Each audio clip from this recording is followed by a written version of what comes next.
First Contact Folly. Commander Varric stood on the bridge of the Celestial Dominance, his angular frame taut with anticipation as he stared at the viewscreen. His mottled blue skin reflected the dim light of the command center, where a dozen of his species' finest officers worked in orchestrated precision.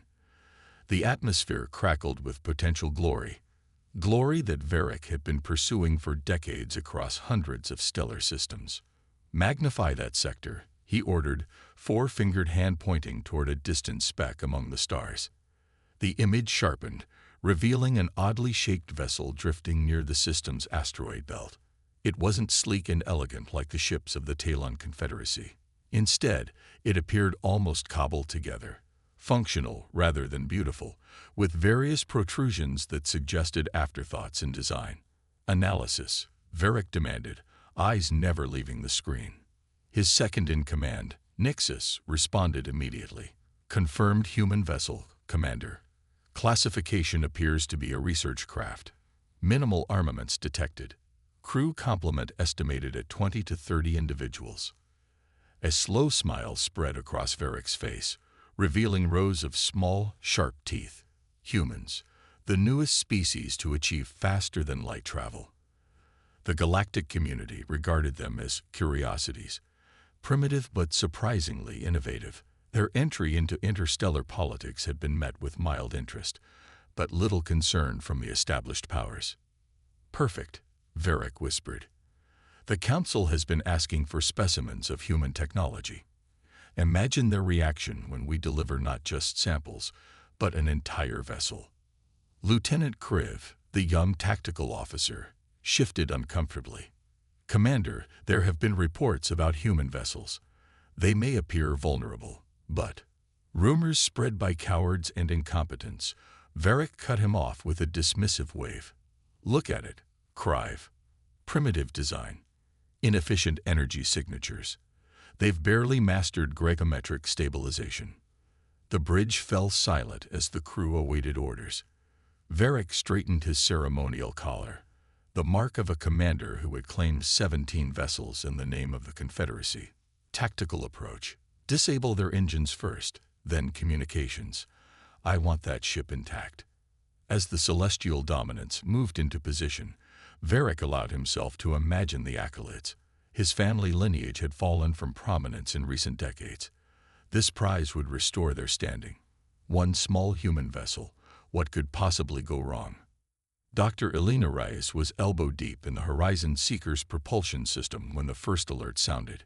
She extracted herself from the maintenance shaft with practiced efficiency, wiping grease from her hands onto already stained overalls. "Talk to me, AI," she called out.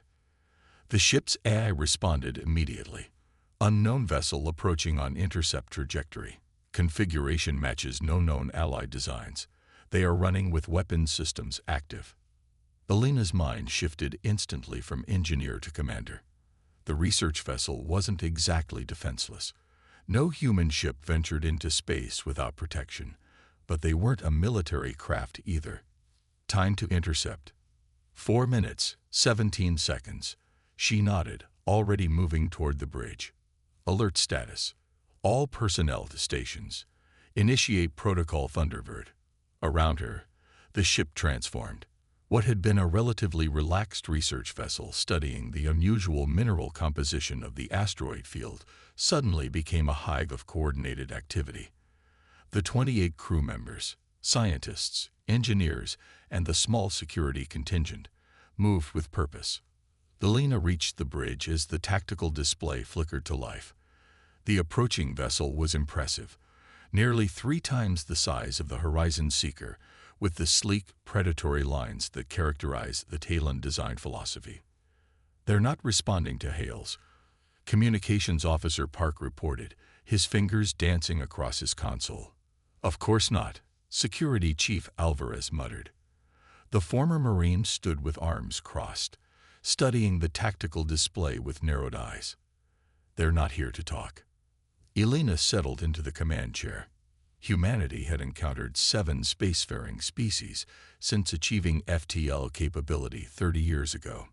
Most interactions had been cautious but peaceful. The Talons, however, had made their disdain for newcomers clear from the beginning. ARI. Analysis of their approach vector. They appear to be positioning for a disabling shot to our propulsion systems. Their weapons are charged, but not yet locked. Elena nodded. They want the ship intact. She tapped the console. Engineering. Status on Thunderbird. Chief Engineer Singh's voice came through clear. Ready on your mark, Commander. All hands, secure for potential impact. Elena's voice was calm but firm. Let's not show our hand too early. On the view screen, the Talon vessel grew larger, its elegant lines belying its predatory purpose. Elena had studied enough about their culture to understand what was happening. To them, the Horizon Seeker appeared as easy prey, a vulnerable research vessel far from reinforcements.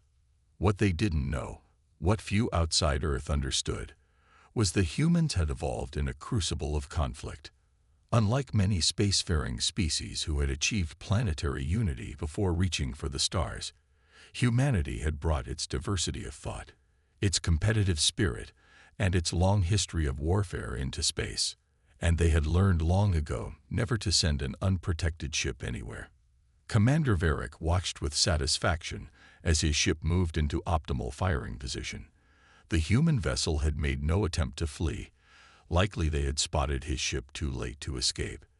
Target their propulsion systems. Low yield. I want them disabled, not destroyed. The weapons officer acknowledged and executed the command. Brilliant energy lanced from the celestial dominance, striking the human vessel's engine section. Varric expected immediate results, power fluctuations, signs of systems failing. Instead, the beams seemed to disperse across the hull in a way he'd never seen before. Report, he demanded, leaning forward. Crive looked confused. Commander, they appear to have some form of adaptive shielding. Our energy weapons are being absorbed. Impossible. Varric stalked closer to the tactical display. Their technology isn't advanced enough for adaptive shielding. Increase power. The second volley struck the human ship with greater force. This time, there was a visible reaction, but not the one Varric expected. The irregular protrusions on the human vessel began to shift, panels opening to reveal what were unmistakably weapon ports. They're armed, Nyx's stated unnecessarily, her voice tight. Before Varric could respond, the human vessel fired. Not the crude projectile weapons he had expected, but precisely targeted energy beams that struck the celestial dominance exactly where its forward sensor array connected to the main systems. Alarms blared across the bridge as displays flickered. How did they know? Crive gasped. That's a design vulnerability known only to Talon engineers. Varric had no answer. His mind raced as he tried to understand what was happening. This wasn't supposed to be possible. Humans were newcomers, their technology cobbled together from their own primitive designs, and whatever they had managed to reverse engineer from limited contact with other species. Evasive maneuvers, he ordered. Prepare main batteries. But the human vessel moved with unexpected agility, maintaining a position that kept the celestial dominance's most powerful weapons from locking on. Another series of precisely targeted shots struck his ship, each finding a critical system with uncanny accuracy. Commander, Nyxus reported, they're transmitting on an open frequency. Varric hesitated only briefly. On screen. The view screen shifted to show the interior of the human vessel's bridge. Unlike the ordered, hierarchical arrangement of Talon ships, this one seemed almost chaotic. Different species of humans worked at various stations, their movements quick and decisive. In the center stood a female human with dark skin and close-cropped hair. Her uniform was utilitarian rather than ceremonial, bearing stains that suggested she worked with her hands rather than just issued orders. Talon vessel, she spoke, her voice carrying an authority that belied her unimpressive appearance. This is Commander Elena Reyes of the Earth research vessel Horizon Seeker. You have initiated unprovoked hostilities against a peaceful scientific mission. Varric drew himself up. Your vessel has been claimed in the name of the Talon Confederacy. Surrender now and The human cut him off with a gesture. "Let me stop you there. Your ship has sustained targeted damage to 17 critical systems. Your sensor array is compromised, your primary weapons coupling is overheating, and your engine efficiency is down 40%. Varric felt cold dread wash over him as she listed vulnerabilities that should have been unknown to any non-Talon. "How could you possibly?" "We study things, Commander. It's what research vessels do." Her expression remained impassive. "We've been observing Talon ship designs for years. Your technical databases aren't as secure as you believe." Another alarm sounded on Varric's bridge. Crive looked up in horror. "Commander, they've initiated some kind of invasive program in our systems." The human continued as if she hadn't heard the interruption. "You have two options. 1. Continue this ill-advised attack, in which case we will be forced to completely disable your vessel. Or 2. Stand down, and we can discuss reparations for your unprovoked aggression." Varric felt the eyes of his crew upon him. His mandibles twitched in suppressed rage. This was supposed to be his moment of triumph, his claim to glory. Instead, he faced humiliation at the hands of beings he had dismissed as primitive. "You've violated Talon's sovereignty," he managed, knowing how hollow the accusation sounded. Commander Reyes raised an eyebrow. "We were conducting peaceful research in neutral space when you attacked us. The violation is entirely yours." She paused, then added, "We're transmitting our sensor logs of this encounter to both Earth Command and the Galactic Council as we speak." Varric's mind raced. If those logs reached the Council, his career would be over. His family's standing, already precarious, would collapse entirely. "What do you want?" he finally asked, the words bitter on his tongue. "As I said, stand down your weapons, and we'll talk. You have 30 seconds to comply." The view screen returned to showing the exterior of the human vessel. Varric turned to find his crew watching him, waiting for direction. "Commander," Nixis spoke quietly, "they could have disabled us completely by now. The fact that they haven't suggests they're being truthful about wanting to talk." Varric closed his eyes briefly. Everything he had been taught about humans, about their technological inferiority, their chaotic nature, their lack of sophistication, had been proven catastrophically wrong in the span of minutes. "Stand down weapons," he ordered finally. "Maintain position." As his crew complied, Varric stared at the strange, ungainly human vessel that had so thoroughly outmaneuvered him. One thought echoed in his mind. The galaxy had gravely underestimated humanity, and he had a sinking feeling they were about to learn exactly how much. The price of arrogance. The bridge of the celestial dominance had never felt so silent. Commander Varric stood rigid, mandibles clenched, as his crew worked to assess the damage. Systems that should have been impervious to outside interference flickered and malfunctioned. Tactical displays showed precisely targeted damage to weapon systems, propulsion, and, most alarmingly, their secure communications array. "How?" he finally asked, the single word laden with fury and confusion. Nixis hesitated before responding. "Commander, preliminary analysis suggests they knew exactly where to hit us. Not just general vulnerabilities, but specific points in our design that shouldn't be in any database outside the Confederacy." Varric's inner eyelids flickered, a sign of extreme stress in his species. "Impossible. They've been spacefaring for barely 3 decades. "Nevertheless," Crive interjected, his voice subdued, "they disabled 17 critical systems with surgical precision. Our weapons are at 30% capacity at best, and engines can manage only minimal maneuvering." The tactical display updated, showing a small craft departing from the human vessel and heading toward them. Varric felt his pride crumble further. "They're sending a boarding party," he said flatly. Nixis moved closer, speaking so only he could hear. "Commander, I advise cooperation. If they'd wanted to destroy us, they could have. There must be some reason they're choosing to board instead." Varric wanted to rage against the suggestion, to order his crew to fight to the last. But the cold reality of their situation was undeniable. His reckless attack on what he'd assumed was an easy target had placed his ship, his crew, and his career in jeopardy. "Prepare to receive them," he ordered. "Security teams on standby.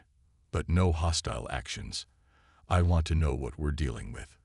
As the crew moved to comply, Varric stared at the approaching human shuttle.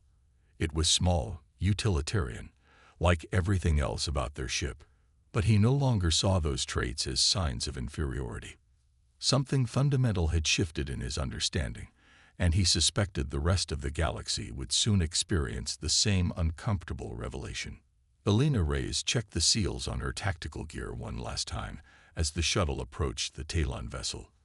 Beside her, Security Chief Alvarez and a team of 4 specialists made final preparations. "Remember," Elena said to the team, "this isn't a military operation. We're scientists who happen to be prepared for hostilities, not soldiers looking for a fight." Alvarez nodded, though his expression remained stern. "With respect, Commander," they fired first. "My team is ready for whatever we find in there." "I don't expect further resistance," Elena replied. "Their commander may be arrogant, but he's not suicidal. Still, stay alert. Araya will continue monitoring their systems from our ship." The shuttle docked with practiced precision. As the airlock cycled, Elena composed herself. This would be humanity's first direct boarding of a Talon vessel, a significant moment, though not one she had anticipated happening under these circumstances. The door slid open to reveal a reception party of Talon security personnel, their postures tense but weapons holstered. Behind them stood Commander Varric, his tall frame rigid with what Elena recognized as wounded pride.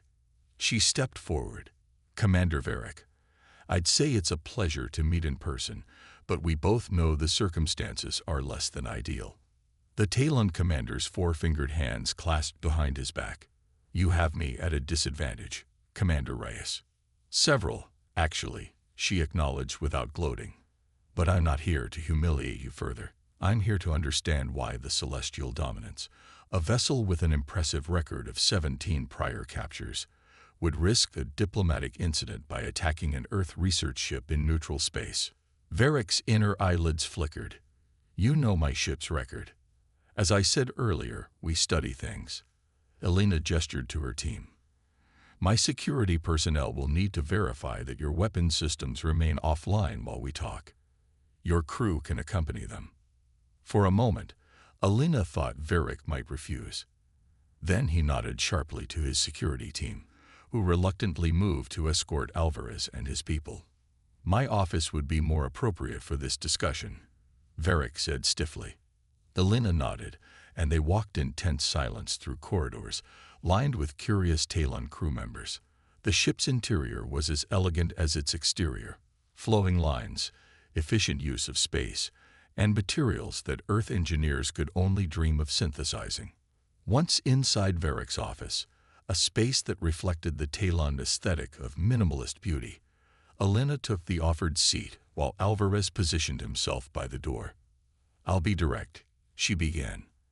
"Your attack was a clear violation of interstellar law. The Galactic Council will receive our logs showing unprovoked aggression against a research vessel. Your career and your house standing are, frankly, in jeopardy." Varric's mandibles tightened. "Then why this conversation? Why not simply destroy my ship when you had the chance? Your weapons clearly outmatch ours." Elena leaned forward. "Because despite what you may believe about humans, we don't enjoy unnecessary destruction. We prefer understanding to conflict." "Understanding," Varric repeated, the word sounding foreign on his tongue. "Yes, I want to understand why you thought attacking us was worth the risk. And I want you to understand something about humanity that your people have clearly missed." Curiosity flickered in Varric's compound eyes. "Which is?" "That our greatest strength isn't our technology, it's how we think." Elena tapped a small device on her wrist, and a holographic display appeared between them. It showed the Horizon Seeker, with diagnostic overlays highlighting its systems. "Our ship was designed to appear vulnerable," she explained. The irregular protrusions you likely dismissed as inefficient design. Concealed weapons systems and advanced sensors. The seemingly haphazard hull configuration, specifically designed to house adaptive shielding that can absorb and redirect energy weapons. Varric studied the display with growing comprehension. A trap. Not exactly. We're genuinely a research vessel, but Earth learned long ago never to send unprepared ships into the unknown. She gestured, and the display changed to show historical images from Earth's past. Primitive vessels with hidden gun ports, merchant ships with concealed weapons. Q ships, Olenna continued. Vessels that appear vulnerable, but carry significant defensive capabilities. The concept dates back centuries on Earth. We adapted it for space because our history taught us that new frontiers are rarely peaceful. Varric's posture had changed subtly as she spoke. The rigid indignation was giving way to reluctant fascination. The Talon Confederacy has been spacefaring for nearly a millennium, he said. We encountered only 3 hostile species in that time, and each conflict was brief. Earth's history is different, Olenna replied. Before we unified, our planet experienced constant conflict. Thousands of wars, countless skirmishes. We evolved not just to survive, but to adapt, to turn disadvantages into strengths. She changed the display again, showing schematics of the Talon vessel, far more detailed than should have been possible. Varric's eyes widened. How did you obtain these? We pieced them together from multiple sources. Observation, trade manifests, salvage records, diplomatic exchanges. Humans are very good at finding patterns, Commander. At seeing connections others miss. For the first time, Varric seemed to truly see her, not as a primitive upstart, but as a genuine threat. The Confederacy has underestimated your species. Most species do at first, Olenna acknowledged. They see our short history in space and assume inexperience. They notice our diverse approaches to problems and mistake it for chaos. They observe our ships, built for function over form, and perceive inefficiency. She deactivated the holographic display. But our diversity is our strength. Our chaotic approach produces innovations that more structured societies might never discover. And our ships, they're designed to survive, Commander. Because that's what humans do. We survive. Varric felt his worldview shifting uncomfortably as he processed Commander Ray's words. Everything about the human before him contradicted what he had been taught. She was not primitive or unsophisticated. Her ship was not inferior to his. And most disturbingly, she seemed to understand his culture and technology better than he understood hers. What do you want from me? He finally asked. First, a formal acknowledgement of your unprovoked aggression, to be transmitted to the Galactic Council. Varric winced internally, but nodded. It was the minimum consequence he could expect. Second, I want information. At his questioning look, she continued, You targeted us specifically, Commander. A research vessel in a remote sector. This wasn't a random encounter. Varric hesitated. Sharing Confederacy intelligence with an outsider was treasonous, but the human had already demonstrated how much they knew about Talon operations. Denying the obvious would only make his position worse. We received reports of unusual activity in this sector, he admitted. Specifically, that human vessels were mapping strategic resources at an accelerated pace. And this concerned the Confederacy because the trajectory of your exploration was leading directly toward the Sirith Expanse. Varric watched her face carefully. A region the Confederacy has been unable to access due to difficulties with the native species. Understanding dawned in Commander Ray's eyes. The Sirith, gaseous entities, highly territorial, impossible to communicate with through conventional means. You know of them. It wasn't a question. We've encountered similar species before. Non-corporeal or semi-corporeal beings are rare but not unknown.